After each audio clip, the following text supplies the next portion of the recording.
Hello everyone, and welcome to my channel. This particular topic is something that has been on my mind for a while, and it was kindly asked to be elaborated on by an anonymous user from my Twitter account. And that thing in question is the lost potential of Pokemon Go as a whole. Don't get me wrong, Pokemon Go is still a popular phenomenon of just a mobile app, and I personally find myself going back to the app often, just casually. However, I truly and wholeheartedly believe Pokemon Go could have been more than just a popular app, and both Niantic and Game Freak just didn't fully comprehend what they had in their hands. I know that's a really big and vague claim, so let's just get into it. The rise of Pokemon Go was an immediate global phenomenon that shook the very core of just about everything. I can only speak as an American in the United States, but the way Pokemon Go dropped at just the perfect time cannot be understated. In the heat of one of the most divisive and stressful elections of our lifetimes, and where conversations about our personal financial crises was at a high, Pokemon Go brought people together in a way that I don't think any other game will be able to match for a very long time. Everyone was playing it, parents, grandparents, and children alike, whether they were fans of Pokemon or not were just getting involved in the craze. It's also incredibly hard to understate how difficult of a connectivity curve that is to accomplish. For any game to be that accessible on a wide scale to a variety of ages and generations and across languages all together is insane. And I say accessible with an asterisk, but I'll get to that later. I think where Pokemon Go really went right was first not only appealing to the dream of most Pokemon fans, which was to catch Pokemon and have them in the real world, but also by just generally being a simple concept that anyone could get into. You download the app, you pick a team, you pick a starter Pokemon, and then the goal is to collect and catch them all. The added touch of some Pokemon being special to certain territories, even when it was just Generation 1, made that all the much more engaging. This idea that you would actually have to travel to catch the Pokemon that you need for your Pokédex already hits a very innate longing in Pokemon fans regardless of age. For me personally, when Pokemon Go had first dropped, I had graduated high school and I was visiting family in another state. So much of our leisure time was surprisingly just spent driving around and catching Pokemon, even attending public Pokemon Go events in town squares where people would battle to win like an actual tangible reward. Like for example, there's a town square hosting an event where the rules were just basically for a certain team to have the square's gym by sundown, and whichever team won would get a free coupon for some ice cream, and the team's colors would light up the square for the rest of the night. There was a friendly fondness and a competition to fight with my family who all managed to be on different teams, and then myself when my team finally managed to win and I got to gloat about getting some free ice cream. But we also got to just stay and watch and wait for the town square's lights to light up.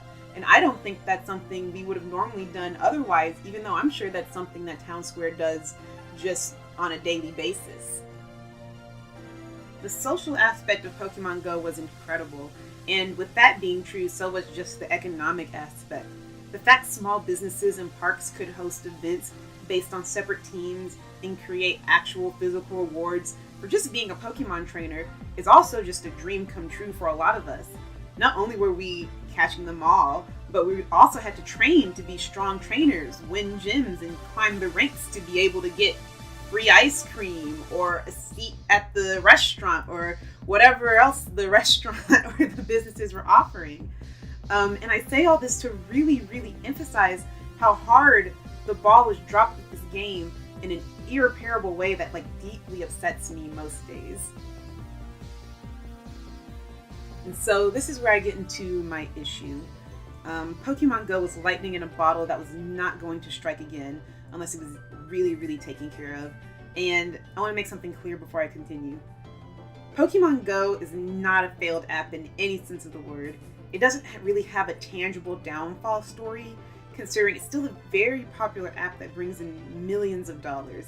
It's so successful, Nintendo and Game Freak have felt the need to center its anime marketing and video game marketing around just attracting Go players. And I myself do follow a lot of Pokemon Go players, YouTubers, and TikTokers who pretty much spend all of their time playing it. And there's still social events and the things that I described happening as we speak. So what am I even talking about? Well, personally, for me, I think Pokemon Go could have been something that completely changed the world's social and economic dynamics, and even potentially have made itself a viable career path in the same way a lot of esports do. And let me explain this. Yes, Pokemon Go is still popular and relevant, but there's a reason that people feel this longing and nostalgia for something 4 years ago. People often bring that time period up, and it's why it deeply feels like Pokemon Go doesn't have a lot of popularity anymore. And it's because that absolute eruption to the world's mental, emotional, and social health is now just gone. This is just something the Pokemon team fails to understand even when they are trying to reach out to Go players and pander to them. The appeal to the game wasn't the gameplay. You can play Pokemon or Pokemon-like games under those circumstances anywhere. There are clones all over the place. It wasn't the simplicity or how easy it was. Again, that feeling can be captured from anything. Wii Sports has about the same familial accessibility that Pokemon Go has. That's not why it blew up the way it did. The reason Pokemon Go got that big is because for the first time in a long time, it was something that had bigger and happier social implications, and at the time, it was literally benefiting everyone. Just think about it. If you're already a pre-existing teenage or adult Pokemon fan, the likelihood is that your far outreach dream that you knew that you would never actually realistically attain was being a Pokemon trainer, coordinator, master in some capacity.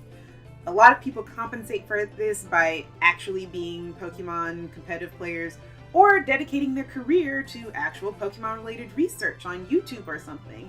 But that's just not as accessible as just being a carefree and simple trainer.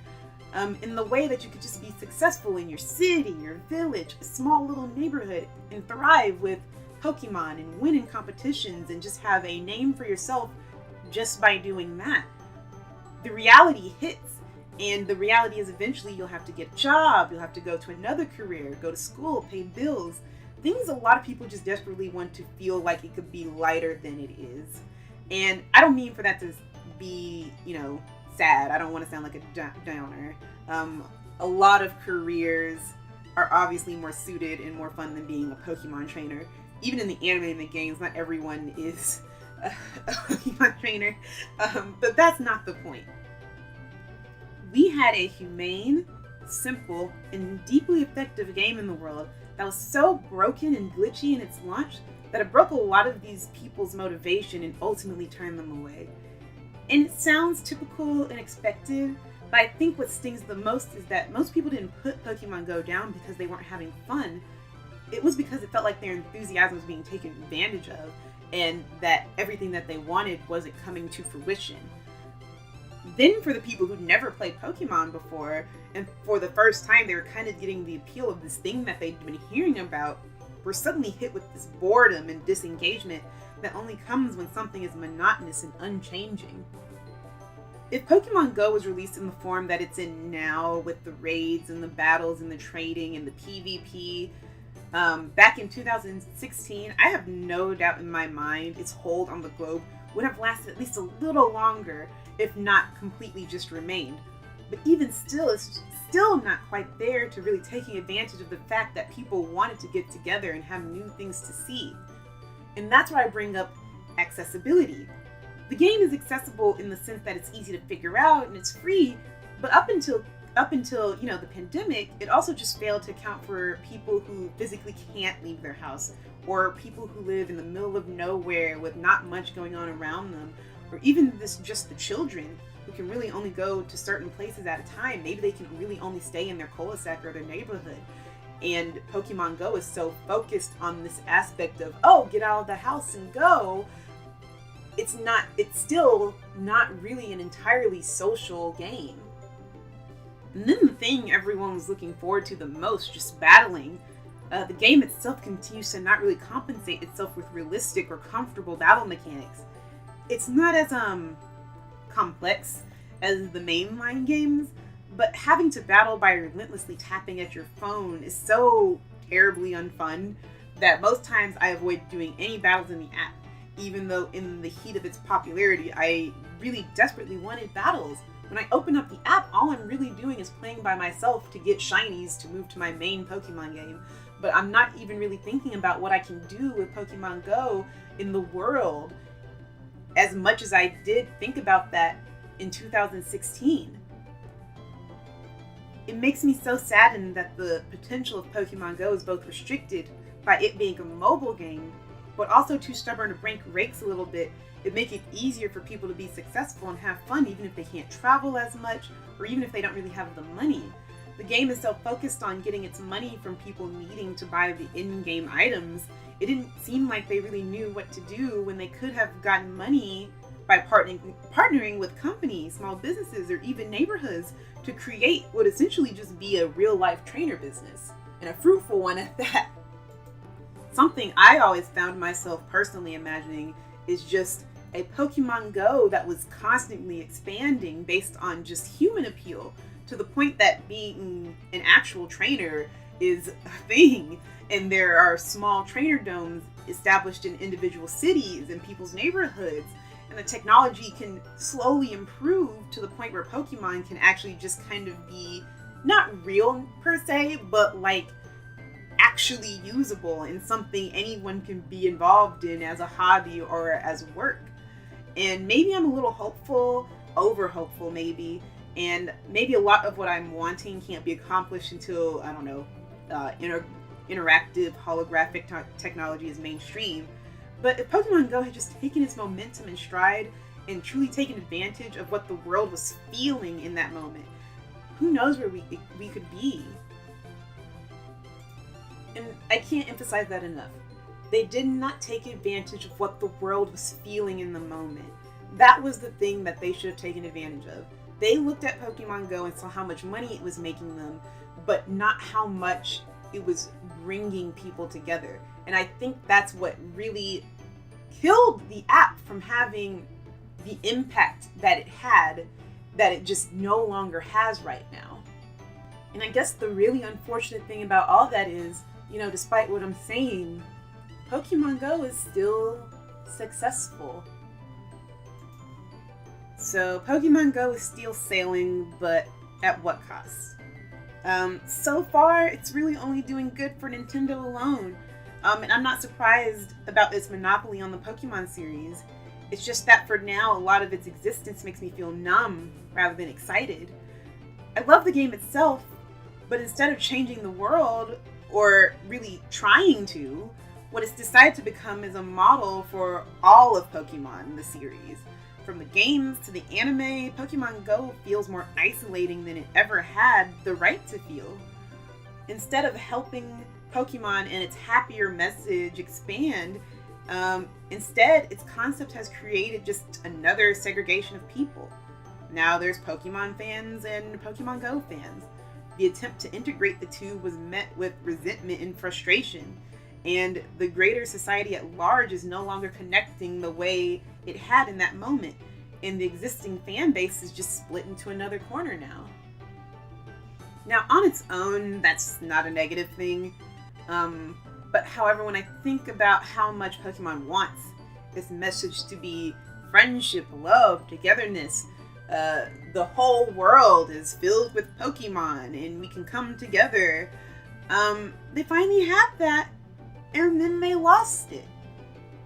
Then it just feels like they don't seem to care and just want to ride the wave the way they've been doing for the past 20 years. And it's just kind of disappointing.